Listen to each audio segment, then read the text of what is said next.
তো বিটকয়েন নামটা শুনলেই মাথায় হাজারটা প্রশ্ন আসে, তাই না? এটা আসলে কি? আজকের আলোচনায় আমরা ঠিক এই কাজটাই করব। সব জটিলতা বাদ দিয়ে একেবারে সহজ করে বোঝার চেষ্টা করব বিটকয়েনের আসল ব্যাপারটা কি। ব্যাপারটা বুঝতে হলে আমাদের একদম মূলে যেতে হবে।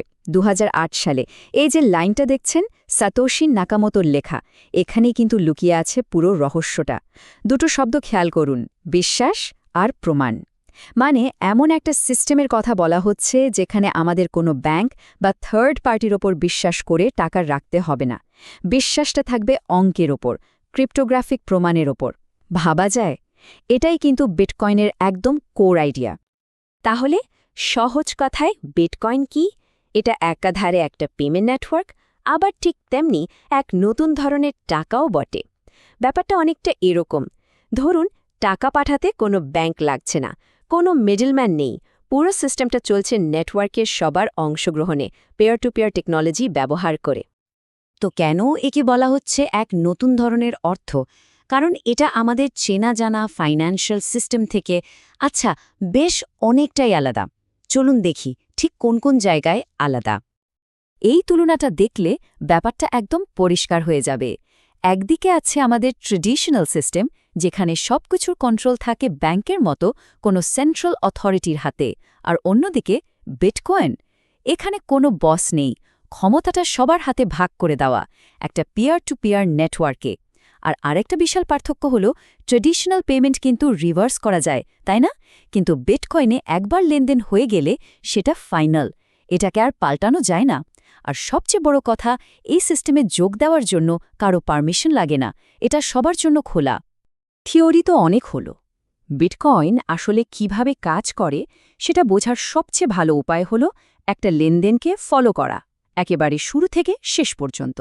চলুন সেটাই করা যাক। তো গল্পটা অ্যালিস আর ববের। অ্যালিস ববের দোকানে কিছু কিনবে।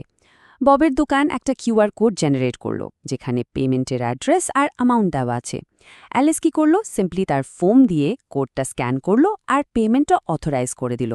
ব্যাস, এর ঠিক পর মুহূর্তে অ্যালিসের ডিজিটাল ওয়ালেট একটা ইউনিক ডিজিটাল সিগনেচার দিয়ে ট্রানজ্যাকশনটা সাইন করে এটা প্রমাণ করার জন্য যে টাকাটা আসলেই অ্যালিসের। আর তারপরই সেটা ব্রডকাস্ট করে দেয় পুরো বিটকয়েন নেটওয়ার্কে। পুরো প্রসেসটা কিন্তু ভীষণ ফাস্ট। তাহলে পর্দার আড়ালে কি ঘটছে? দেখুন, প্রত্যেকটা বিটকয়েনের একটা ইতিহাস আছে, একটা মালিকানার শিকল বা চেইন। যখন অ্যালিস ববকে পে করে, সে আসলে কি করে? সে তার কাছে থাকা বিটকয়েনের মালিকানাটা ববের ডিজিটাল অ্যাড্রেসে পাঠিয়ে দেয়। এই মালিকানাটা সে আবার অন্য কারো কাছ থেকে পেয়েছিল। ঠিক যেন একটা রিলে রেসের ব্যাটন এক হাত থেকে আরেক হাতে যাচ্ছে, আর প্রত্যেকটা হাতবদল রেকর্ড হয়ে থাকছে। কিন্তু একটা বড় প্রশ্ন থেকেই যায়, তাই না? যদি কোনো ব্যাংক না থাকে, কোনো বস না থাকে, তাহলে সিস্টেমটা কিভাবে নিশ্চিত করে যে কেউ চিটিং করবে না, মানে একই টাকা দুইবার খরচ করে ফেলবে না? এই যে সমস্যাটা, টেকনিক্যাল ভাষায় একে বলে ডাবল স্পেন্ডিং প্রবলেম। আর সত্যি বলতে এটাই ছিল ডিজিটাল ক্যাশ বানানোর পথে সবচেয়ে বড় চ্যালেঞ্জ। আর বিটকয়েন ঠিক এই সমস্যারই একটা দারুণ সমাধান বের করেছে। আর সেই সমাধানটার নাম হল ব্লকচেন। ব্লকচেন কি? সহজভাবে বললে এটা একটা পাবলিক খাতা, মানে একটা লেজার যেটা সবার কাছে শেয়ার করা আছে। আর এই খাতায় সব লেনদেন রেকর্ড করা হয়। উপমাটা বেশ সুন্দর। ভাবুন, এটা যেন মাটির নিচের পাথরের স্তর। একটা নতুন লেনদেনের ব্লক যখন পুরানোটার ওপর যোগ হয়, তখন নিচের স্তরগুলোকে আর বদলানো যায় না, অসম্ভব কঠিন হয়ে পড়ে। এখন কথা হলো, এই নতুন ব্লকগুলো যোগ করে কারা? এখানেই আসে মাইনিংয়ের ধারণা। আর একটা ভুল ধারণা ভাঙা দরকার। মাইনিং মানে কিন্তু শুধু টাকা তৈরি করা নয়, এটা আসলে পুরো নেটওয়ার্কের সিকিউরিটি সিস্টেম। মাইনাররা কি করে? তারা অমছম শক্তিশালী কম্পিউটার দিয়ে একটা জটিল গাণিতিক সমস্যার সমাধান করার প্রতিযোগিতা করে। যে সবার আগে সমাধানটা বের করতে পারে, সেই পরবর্তী ব্লকটা ব্লকচেনে যোগ করার অধিকার পায়। আর এই কঠিন কাজটা করার পুরস্কার হিসেবে তারা কিছু নতুন বিটকয়েন আর ট্রানজ্যাকশন ফি পায়। এটা অনেকটা একটা ডিসেন্ট্রালাইজড লটারির মতো। আর বিটকয়েনের সবচেয়ে ইন্টারেস্টিং দিকগুলোর একটা হলো এই সংখ্যাটা, 2,10,00,000,000। এর একটাও বেশি বিটকয়েন কোনোদিন তৈরি হবে না, এটা একেবারে কোডে লেখা আছে। আর এই সীমিত সরবরাহ বা লিমিটেড সাপ্লাই একে মুদ্রাস্ফীতি বা ইনফ্লেশনের হাত থেকে বাঁচায়। আর এই সাপ্লাইয়ের ব্যাপারটা পুরোপুরি প্রেডিক্টেবল, মানে আগে থেকেই জানা।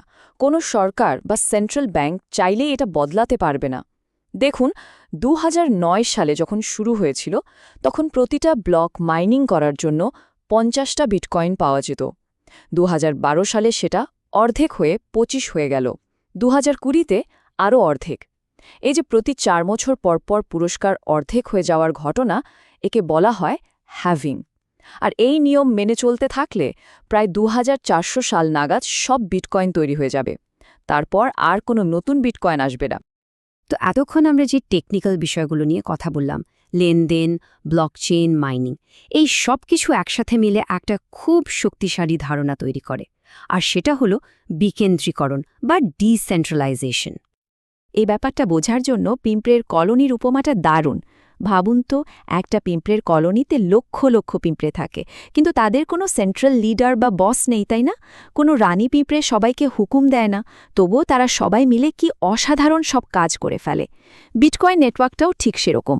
কোনো সেন্ট্রাল অথরিটি ছাড়াই হাজার হাজার মানুষ একসাথে মিলে এই সিস্টেমটাকে সচল আর সুরক্ষিত রাখছে। তাহলে পুরো আলোচনা থেকে একটা জিনিস পরিষ্কার, বিটকয়েন কিন্তু শুধু একটা ডিজিটাল কারেন্সি নয়, এটা আসলে তার চেয়ে অনেক বড় কিছু। এটা হলো বেশ কয়েকটা অসাধারণ আইডিয়া আর টেকনোলজির একটা প্যাকেজ। চলুন এক নজরে দেখে নিই কি কি আছে এই প্যাকেজে। প্রথমত, একটা decentralised pure to pure network. দ্বিতীয়ত, একটা পাবলিক খাতা মানে ব্লকচেন। তৃতীয়ত, লেনদেন ঠিকঠাক আছে কিনা সেটা যাচাই করার জন্য কিছু নির্দিষ্ট নিয়ম। চতুর্থত, সারা পৃথিবীর সবাই মিলে একটা বিষয়ে একমত হওয়ার একটা মেকানিজম, যার নাম প্রুফ অফ ওয়ার্ক। আর সবশেষে একটা নির্দিষ্ট আর অনুমানযোগ্য মানি সাপ্লাই। এই সব কিছু মিলে কিন্তু বিটকয়েন। তাহলে শেষ প্রশ্নটা হলো, যখন টাকা পয়সার একটা সিস্টেম মানুষের ক্ষমতার ওপর বা কোনো প্রতিষ্ঠানের ওপর বিশ্বাসের ওপর নির্ভর না করে বরং খাঁটি গণিতের প্রমাণের ওপর ভিত্তি করে চলে, তখন কি কি সম্ভব হতে পারে? ভবিষ্যতের জন্য কোন নতুন দরজা খুলে যেতে পারে? বিটকয়েন কিন্তু আমাদের ঠিক এই প্রশ্নটাই করে।